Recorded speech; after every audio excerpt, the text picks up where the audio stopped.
in January. They're all right here. I think this is 11 books.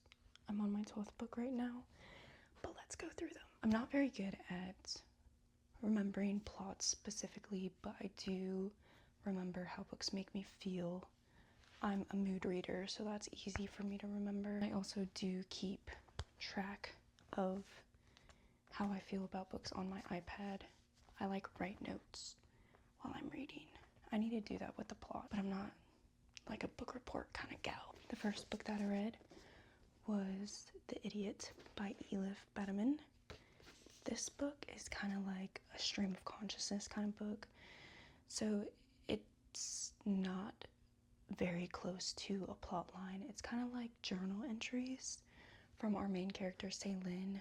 It follows us through her first year at Harvard College, how she starts talking to Ivan, which plays a very important role in her life. When she does go to Harvard, she's not really getting what she's seeking for in school. She is doing classes that are teaching her like the history of words, the history of literary arts, and her teachers aren't really giving her what she's looking for, what she wants.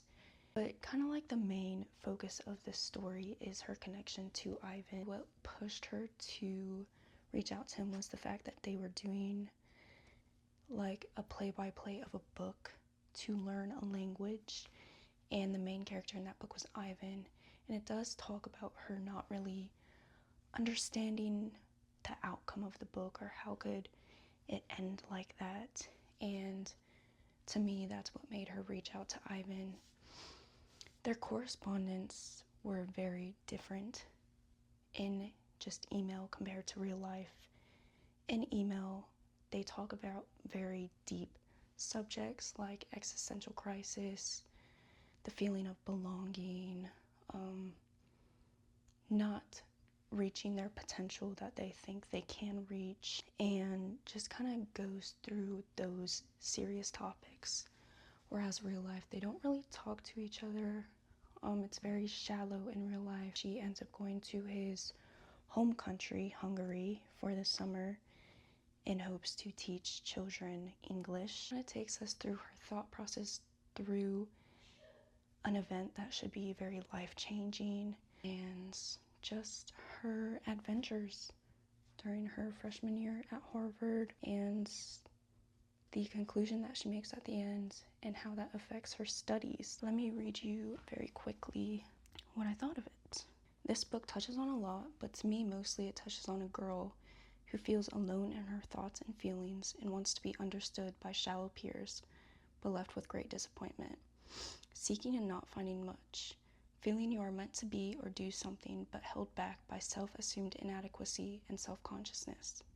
Existing but not living.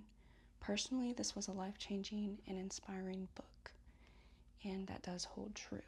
I love flipping through books and seeing like bits of my life while I was reading this book. For instance, this is the paper copy of my airline ticket to Hawaii, and I just love leaving that part of myself in a book. The Bell Jar by Sylvia Plath. This book follows our main character, Esther Greenwood, and she really built herself up from nothing. She got herself a scholarship to her school, and she also, with her hard work and dedication, got herself a spot in this internship. And this internship is very, very important. It kind of takes us through her experience with that, like throws in the bits and pieces of how she had to work hard for this spot, of her upbringing, of her life before it. And she's kind of a star. They take photographs of them. She's like a model for these certain things. Yeah, it just takes us through that life, but it is a life that she's not sure if she wants or not.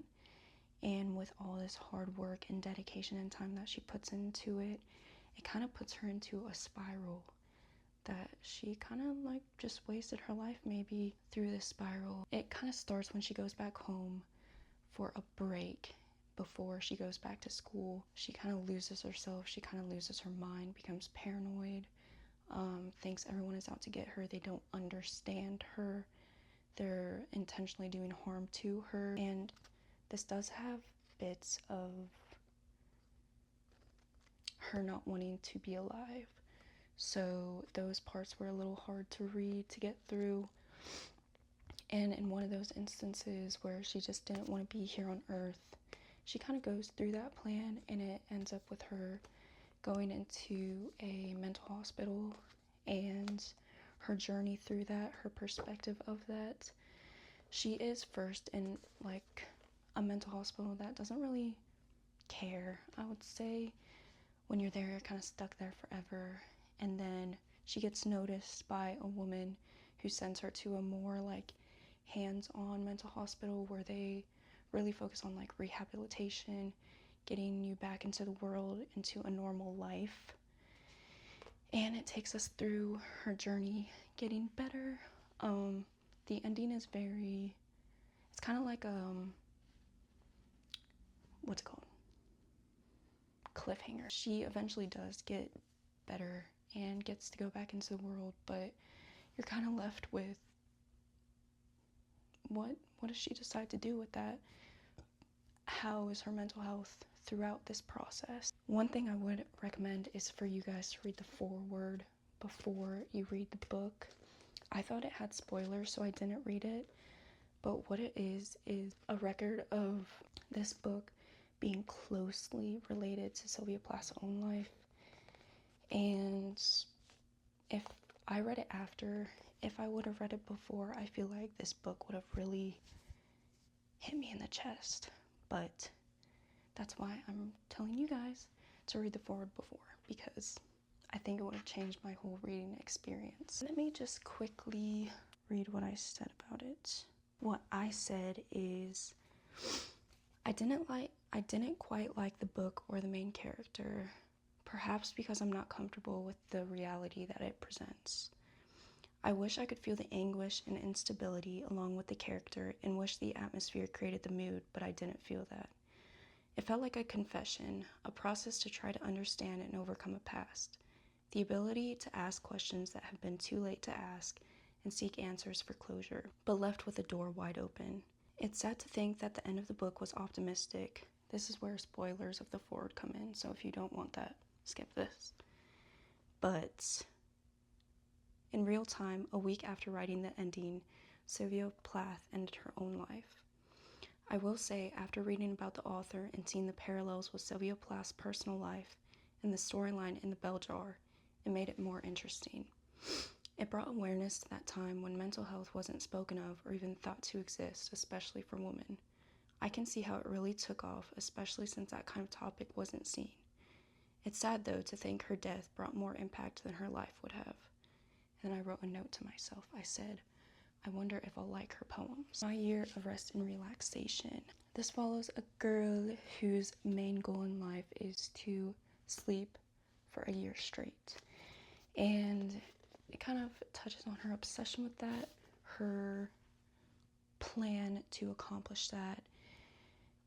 It's kind of insane, but you're kind of like, whoa, yeah, okay, I get that, yeah. Even though she's a very highly unlikable character, us as readers don't really understand why she feels the need to sleep for a whole year. We're kind of thrown in random facts about her life, about her parents passing away, about her boyfriend treating her awfully, about her best friend that's kind of just living vicariously through her. But all in all, she doesn't really care that much. She seems very disconnected from the world, especially with her delusion. But she goes through like extremes to try to accomplish this desire of hers. She abuses drugs. She has a horrible psychiatrist who gives her these drugs, and she's kind of experimenting these drugs to see what is going to put her into this year of sleep. She goes through blackouts, okay? And these blackouts were kind of given like, you know, little tidbits of what could have been her reason to wanting to go into this state. And I mean, the baseline is the reason that she wants to is because she wants to wake up and have a whole new life, start fresh without any of the things now in her life that she had to deal with. Now I'm gonna read what I thought about it. I read this book in a day, so yeah. This book seems to be about a woman who very dearly wants to dissociate from everything humane and talks of the failed attempts involving addiction to do so. It does touch on trauma and uses some specific imagery of said trauma during her blackouts. Interest was a peak throughout the entirety of the book, but because I thought it would reach something that wasn't reached. This character was highly unlikable, and sometimes I felt as though I was likened to her, which I found interesting.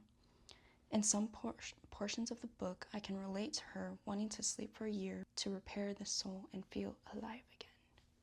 Yeah, that's what I thought. Okay, the next book, Minor Detail by Adania Shibli.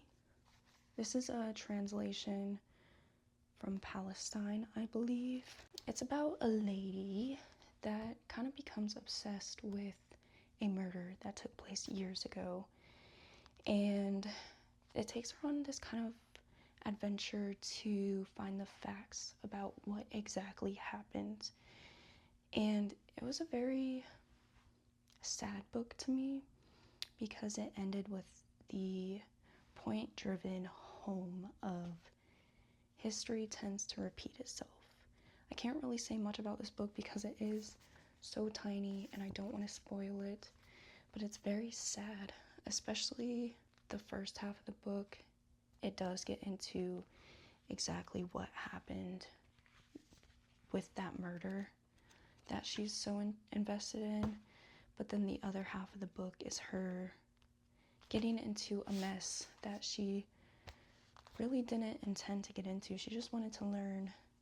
And yeah, it was sad, but I do think every person should read this. I just like how it brought awareness and attention to an oppressed country and specific details that we don't think about. I don't think about these like very specific things, very simple day-to-day things that can be affected when a country is oppressed. And I think that's what makes it even more sad. I'm gonna see if what I wrote isn't arrogant. I said, this book will keep me up at night. As the back describes, a present forever haunted by the past. Such a sad story. I'm glad to have a different perspective. People experience things the same way any human does. We're all human, and I think people tend to forget that. So sad. Another amazing book, Stillborn by Guadalupe Nettel. This is a Spanish translation. Every translated book, I wish I could read the original language. I just feel like it would hit so much deeper, but this book was still amazing. This book follows two friends who, in the beginning of the book, are pretty set on never ever having children. And one of the friends actually changes her perspective and decides she does want a child. The other friend is like, whoa, I thought we were set on this. We think the same way, we have the same thoughts. This will fundamentally change our friendship. She's kind of faced with the chance to kind of grow up and still be close to a person with a different opinion on the world, a different perspective, different insights and beliefs. It takes us through her deciding to still love her friend and also her friend's journey through this pregnancy. That's all I really want to say about this book without giving you too much, because I do think going into this book without knowing too much of it will definitely have a bigger impact. But it was just an amazing book. I really enjoyed it. And it's also quite a sad book as well. I read this in a day. I said, such a beautiful book, 5 stars. I don't know what to say. This touches on 2 close friends that end up with different perspectives, facing the grace of still loving someone who differs from you and still acting as an outlet for that person. This touches on motherhood and friendship and the love that someone can give outside of motherhood. Touches on how being set to one outcome is hard to veer from when presented with a different outcome. That was pretty good. Schoolgirl by Osamu Dazai. I need to learn how to say his name because I just got another book by him. I think this is his novella, and I was told that if you want to get into him, do not read this book. Personally, I enjoyed it. It was a writing style that I wasn't used to. It's literally a day in this schoolgirl's life. It just talks us through what her life is like, what she's going through, her thoughts, how she thinks she's so different. But in reality, there's more of a sad undertone when you start to understand why she thinks these thoughts. What I said about it was, I also read that in a day. I think I read like 4 books in a day. Yeah, I think I read My Year of Rest and Relaxation, Minor Details Stillborn, and Schoolgirl. I finished those all in the same day. But yeah, I was on a reading high. Anyway, what I said about that book was a story of a girl burdened because of grief and left with the responsibility and heaviness of an adult. Yet she's only a child that needs attention drawn to her suffering. Let's see. Next book. Ooh, 5 star, guys. 5 star. I think everyone should read Sula by Toni Morrison. This is a phenomenal book because it draws attention to a world that privileged white people have never experienced, with the main characters being black. And I truly think everyone should read this book. I got another book from Toni Morrison, and I do want to read every single one of her books. She is an incredible author, drawing attention to this, yet also writing beautifully and having a very good story that can be relatable to any reader, which makes it even more depthful because it also draws the attention to the fact that we're all human. We all experience things. We all have emotion. So why are we treated so differently based off of our skin color? That makes me so mad. Anyway, Toni Morrison perfectly represents that in her book. At least the only book that I've read from her so far. And yeah, I'm sorry. I just had a rave about it real quick before I got into the story. This follows 2 girls. One of them is Sula, and the other, who is the other? Nell. Sula and Nell. It really touches on their girlhood together, their childhood. They're both drawn to each other because they are so opposite of each other. And it just touches on the fact that how you are raised, how you are treated when you are young, has effect on how you grow up into the person that you will become. And it tells both of their stories. Of course, you have 2 different perspectives that are very opposite, and both of them can be correct at the same time. It's just a really beautiful story. I don't want to spoil it. I feel like this is another book where you just have to go in and read it and pay attention to what you're reading, because there is such a deep meaning behind this book, and every word, the character development was very intentional to the message that Toni Morrison wanted to give the readers. Definitely recommend this. Let's read what I said about Sula.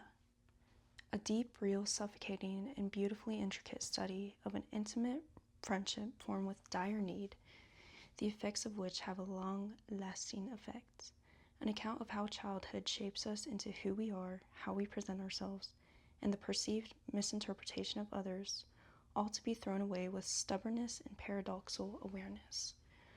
It's relatable yet set apart, with awareness and emphasis on racial segregation, and with the relation, you wonder at the atrocities with which human can treat another human. This book is all that, yet so much more. Love, betrayal, PTSD, murder, motherhood, poverty, nostalgia, childhood angst. The life of Sula, set apart and scrutinized, yet influenced many. A read for everyone. We have 4 more books. Let's see if we can get through this before my light goes out. Stranger by Albert Camus. Don't come at me. This book is kind of a mind boggle because it is about a guy who does not care really about anything, and because he doesn't care and really nothing matters in life, he just decides to kill a man. And it takes us through his whole account of killing the guy, his interrogations, his trial, and because he really doesn't see the significance of killing this guy, he doesn't care if he dies because of it. And if he dies because of it, it doesn't matter, because everything that happens doesn't matter. As a reader, you're reading this and you're like, what the act, like, bro literally doesn't care if he's about to die. Okay. And he, like, raves about this until his death. It's a mind boggler. Let's see what I wrote. Okay, what I said. It's probably exactly what I just described, to be honest. I said, a man that already felt close to nothing in the world adopted the world's indifference and hate because nothing really matters, and that's why he killed a man anyway. Reward System by Jim Calder. I don't think I can really tell you what this book is about because I personally did not like it, and I don't think people should read it unless you're like a young adult. I guess it kind of takes you through the dating lives of adults, and there's 2 perspectives in the book, a girl and her ex, and what their dating lives look like outside of each other after they break up, and how they come together again. It's a big book for really not much information or not much of a meaning. I feel like I didn't like it. I don't think it was worth. I think it took me a long time to read because I just wasn't into it. I wish I could like DNF books, but I only DNF books if like I feel like physically uncomfortable, and that wasn't the case with this. It was just very young adult. Did I write anything interesting about it? Let's see. Heavy on characters that are self-conscious overthinkers, relatable in an adolescent way. The characters are also a bit bland, with merged personalities, written the same from different POVs, even consistent similarities between different characters that have nothing to do with each other. I can't deduct what the book is about since there was no true revelation while reading this. Kafka on the Shore by Haruki Murakami. Guys, I'm sorry. I need to learn how to say these authors' names, especially his, because he might be my favorite author. This is my new favorite book. It was amazing. Literally life-changing. Perfect read. I wish I would have read this earlier. Me and this author, I felt like we were on the same wavelength. This book is like a study. While I was reading this book, I was asking questions, writing my questions down, and then answering my own questions. And 2 paragraphs later, the author answered that question. And it was so satisfying. I felt on the same page as this author. I felt like I was getting exactly what he needed me to understand. And like everything was coming to light when he needed it to. And I was like very like in sync with this book. And I've never felt such a connection. Right after I read it, I wanted to reread it. And I feel like I would still find so much that I missed the first time I was reading, regardless of the fact that I asked every question, answered every question, connected all the metaphors, related every character to a specific metaphor. It was incredible. It's basically about Kafka. He's running away, and it takes us through his journey about finding himself again. It comes up with different characters that represent different things. That is for the reader to find out. I don't want to spoil this, because I feel like this is just such an important book for you, the reader, to figure out for yourself. That's part of the journey of this book. I'll read what I wrote about it. It's a little bit of a rave. It's kind of long, but I'll do it quickly. Okay. My lights. I love that book, guys. I literally bought like the vintage copies of Kafka on the Shore and like 5 other books by that author. I found a great deal. It was like 6 books for $50. Snatched them up, dude. Okay, look. I wrote a lot about it, but I'll only read this much. Okay. A book about running away, but not from the outside world, the inside. Following the path of finding oneself when lost and empty, the author is quite a genius, answering reoccurring questions with his intentional use of words, metaphors, and literary works. His characters are also intentionally created for the purpose they serve. He hands the readers exactly what he's saying and wanting to be understood, telling us what he wants us to see, how he is writing his book, yet giving us the chance to figure it out ourselves. This book makes you think. The questions are questions the audience hasn't found the courage to ask. The stories are philosophy explained. The journey suddenly doesn't seem so lonely and confusing. An experience and journey for the reader, made up of metaphor, art, literature, fate, chance, surrealism, breaking away from social norms. Some of the metaphors used seem to relate closely with the characters portrayed. What if these characters represent the past, present, and future? Pay attention. Ask the question the characters are asking. Think alongside the characters. Relate to the characters as they reveal their qualities and especially their thought processes. Pay attention to the literary arts mentioned, the quotes, the stories. Even the way nature is described, recognize that as a metaphor. Although Murakami hands the reader exactly what is needed, we can't solely rely on others to give us the answers. It's for us to figure out. Sometimes running feels like the answer, but usually it's the bridge. Okay, incredible book. I would recommend that to everyone, but I feel like people that aren't specifically looking for answers to be questioned are not people that will grasp a lot of that book. I feel like because I experienced what the book was talking about already, I was very in tune with what the author was saying because I had already gone through that experience. I don't know if I would really understand it if I read it earlier, which hopefully for others is not the case for them. I feel like people need to find this book, and it can usually be the problem solved for them or a gateway to healing. And it was an incredible book, guys. I loved it. Okay, last book. Thankfully, because the light. I should have just opened my blinds all the way to begin with. The Book of Goose by Yiyun Lee. This book was not what I was expecting. It kind of reminded me of Sula in a way, about two girls growing up together, their adventures. They live vicariously through each other.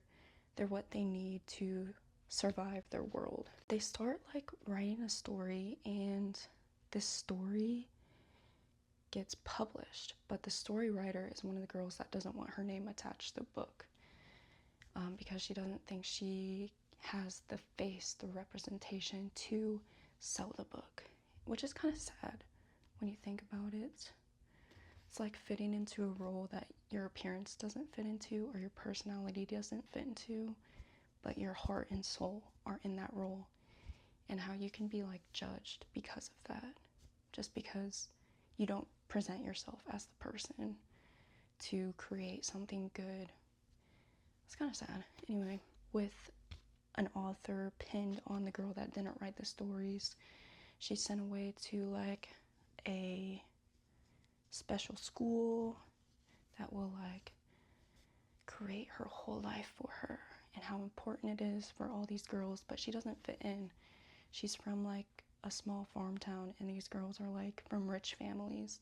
And talks about her journey through that, and her journey of like not being able to go through it because she is living without her friend that she cannot live without. She cannot find the worth of life without her friend. It was an interesting book. I wasn't expecting it. I saved it for last because I thought it would be such like a heartbreaking book, because it is about one of the girls. Like, it starts out stating that one of the girls died, and I thought it would be a book about like going through grief, rehashing what life is without that person, but it's more of like rehashing what their childhood was like. Anyway, yeah, it was a good book for what it was. This book, this is what I said. I said, a brutally honest account told through the lens of two young girls, highlighting the world's lack of understanding a complex inner world of childhood friendship, love, identity, escapism, and living, which all exist vicariously through one another, also making life seem unlivable and dreamless without that dependence, but somewhat ending with the necessity of parting ways, a world created to escape what life has given to one too young to ever fully grasp, but born with a deep well of painful emotions that never runs dry. Life is more than a game. And that's what I wrote. Okay guys, I want to thank you for watching my video, especially if you made it this far. Special love for that. But I hope you enjoyed, and I hope you guys had a great reading experience in January. Maybe got some suggestions out of the books I read, and I do have my February TBR curated. I want to share that. And also, I did like a lot of spending money on some new books for the new year, so I want to share that as well. But thank you guys again for watching my video. I'll see you in the next one.